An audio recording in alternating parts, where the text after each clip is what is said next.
Selamat pagi saudara, selamat berjumpa kembali dalam pelajaran Alkitab mingguan bersama Suara di Bukit.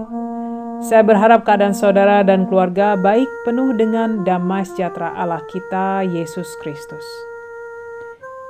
Saudara seiman, dalam kesesakan dan tekanan hidup, seorang pernah berkata pada saya, katanya, di saat itu ia ingin marah namun ia begitu lemah. Ingin berteriak, ia tidak berdaya. Yang dapat ia lakukan hanyalah menangis dan berdoa, meminta pertolongan Tuhan.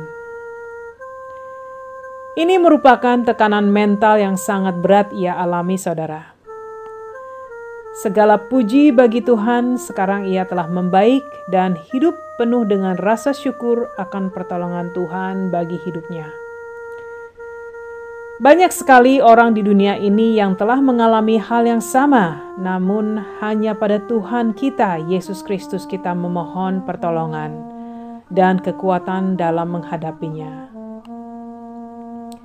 Kali ini kita akan belajar dari bacaan Alkitab Matius 8 ayat 28-34, yaitu tentang kuasa Yesus membebaskan dua orang yang kerasukan setan atau roh jahat. Kalau saudara memegang Alkitab, mari kita baca bersama. Matius 8 ayat 28-34. Setibanya di seberang, yaitu di daerah orang Gadara, datanglah dari pekuburan dua orang yang kerasukan setan menemui Yesus.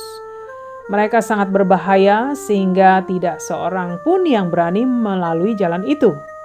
Dan mereka itu pun berteriak, katanya, "Apa urusanmu dengan kami, hai anak Allah? Adakah engkau kemari untuk menyiksa kami sebelum waktunya?" Tidak jauh dari mereka itu sejumlah besar babi sedang mencari makan. Maka setan-setan itu meminta kepadanya, katanya, "Jika engkau mengusir kami, suruhlah kami pindah ke dalam kawanan babi itu." Yesus berkata kepada mereka, "Pergilah." Lalu keluarlah mereka dan masuk ke dalam babi-babi itu. Maka terjunlah seluruh kawanan babi itu dari tepi jurang ke dalam danau dan mati di dalam air. Maka larilah penjaga-penjaga babi itu, dan setibanya di kota, diceritakannya lah segala sesuatu juga tentang orang-orang yang kerasukan setan itu. Maka keluarlah seluruh kota mendapatkan Yesus, dan setelah mereka berjumpa dengan dia, mereka pun mendesak supaya ia meninggalkan daerah mereka. Saudara seiman, dalam melakukan kehendak Allah Bapa di dunia ini, kita mengerti bahwa misi Yesus adalah membebaskan hidup manusia dari cengkraman dosa dan akibat dari perbuatan dosa. Yesus juga melakukan banyak sekali mukjizat dan keajaiban dalam pelayanannya, yaitu menyembuhkan mereka yang menderita jasmani dan rohani. Dari pasal yang telah kita baca bersama, sangatlah jelas bahwa Yesus telah mengusir kekuatan setan yang membelenggu kehidupan kedua orang ini. Secara penuh, hidup mereka dikuasai oleh kuasa roh jahat yang bukan hanya membahayakan diri mereka, namun juga orang lain atau masyarakat sekitar. Saudara seiman, masih banyak orang yang tidak percaya akan kuasa setan, kuasa kerajaan gelap. Mereka tidak percaya akan kuasa supernatural roh jahat. Namun Alkitab sangatlah jelas dan mengajarkan bahwa kekuasaan iblis atau setan adalah nyata. Matius menuliskan kisah ini untuk menunjukkan bahwa Yesus Kristus berkuasa atas segalanya. Dia berkuasa atas alam dan dunia roh yang tidak bisa dilihat oleh manusia. Kisah ini terjadi di Gadara yang merupakan daerah non-Yahudi, daerah masyarakat yang masih melakukan penyembahan berhala sebagai Tuhan mereka. Hal ini dapat dikaitkan dengan pemeliharaan babi yang menurut hukum Taurat Musa sangatlah dilarang bagi orang Yahudi untuk makan daging babi, karena hewan ini diklasifikasikan sebagai binatang yang kotor.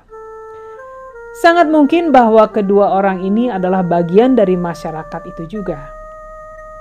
Gadara atau Gadarenes kemungkinan adalah suatu desa yang terletak di sebelah timur Danau Galilea yang sekarang disebut Kursi atau Kursi. Saudara, kondisi kedua orang ini sangatlah mengerikan dan berbahaya. Mereka tidak mempunyai kuasa diri karena roh jahat telah merasuki mereka. Pada saat mereka berkata, "Apa urusanmu dengan kami, hai anak Allah? Adakah engkau kemari untuk menyiksa kami sebelum waktunya?" Ini merupakan bahwa roh jahat mengenali Yesus dan mengakui Dia sebagai anak Allah. Mereka pun mengerti ada hukuman yang harus mereka hadapi pada waktunya, yaitu mereka akan dilempar ke dalam lautan api dan belerang. Wahyu 20 ayat 10 mengatakan, "Dan iblis yang menyesatkan mereka dilemparkan ke dalam lautan api dan belerang, yaitu tempat binatang dan nabi palsu itu, dan mereka disiksa siang malam sampai selama-lamanya." Walaupun kuasa iblis telah dikalahkan di kayu salib dengan kematian Yesus Kristus dan kebangkitannya, namun mereka masih aktif mempengaruhi hidup orang-orang di dunia ini.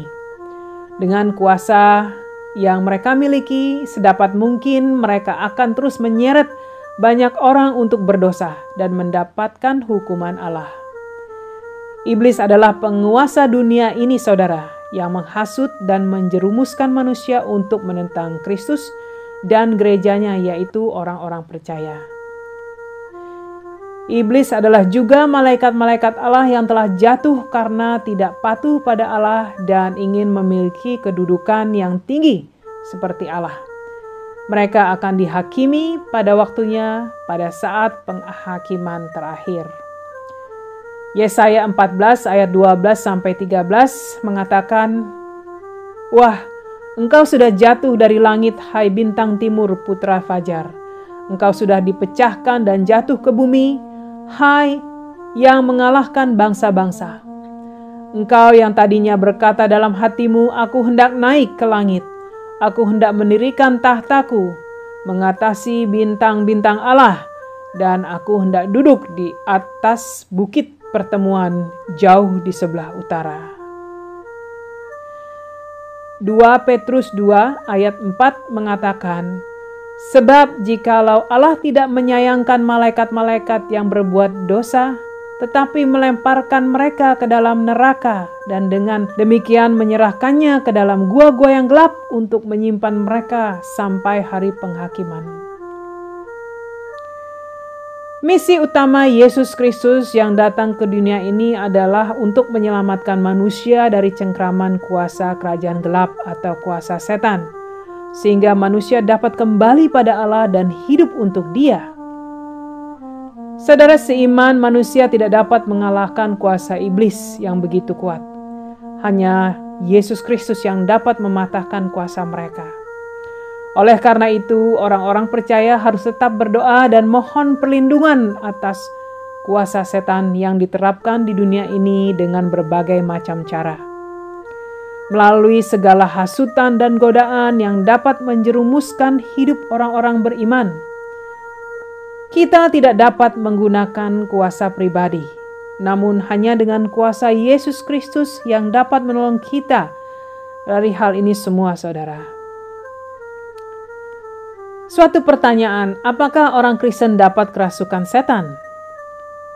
Alkitab mengajarkan pada saat seseorang lahir baru kembali setelah diselamatkan, maka roh Allah atau Roh Kudus tinggal dalam dia. Setan tidak dapat memiliki kehidupan orang-orang percaya karena mereka telah menjadi milik Kristus. Namun setan dapat menyerang dengan berbagai macam cara yang mengakibatkan peperangan rohani. Saudaraku, peperangan rohani mungkin akan terus terjadi. Namun sejauh orang percaya tidak takut dan terus bergantung semata pada kuasa Roh Kudus, yaitu kuasa Kristus, dan bukan pada kekuatan sendiri, maka ia akan memperoleh kemenangan.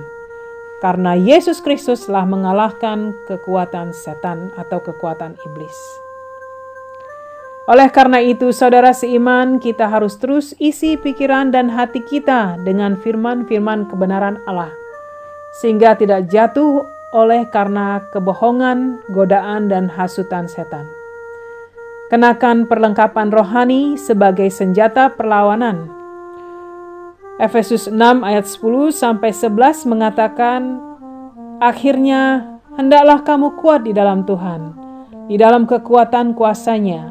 Kenakanlah seluruh perlengkapan senjata Allah, supaya kamu dapat bertahan melawan tipu muslihat iblis. Roh Kudus akan terus mengingatkan orang-orang beriman akan firman-firman kebenaran. Namun apabila mereka tidak pernah mendengar, mempelajari, membaca firman, dan berdoa, maka mereka akan lemah secara rohani. Kembali pada pasal yang telah kita baca, setan mengenali Yesus sebagai anak Allah. Mereka takut pada kuasa Yesus. Mereka memohon agar Yesus mengusir mereka untuk masuk dalam kawanan babi yang akhirnya jatuh ke jurang. Bisakah saudara lihat bahwa betapa takutnya setan pada kuasa Yesus? Babi-babi yang dirasuki roh jahat panik, masuk jurang dan mati. Kedua orang yang kerasukan setan telah dipulihkan dan banyak penduduk kota yang datang pada Yesus. Saudara, saya yakin sekali penduduk kota pun takut pada kuasa Yesus yang dapat mengalahkan kuasa setan. Oleh karena itu, mereka berkeras untuk mengusirnya.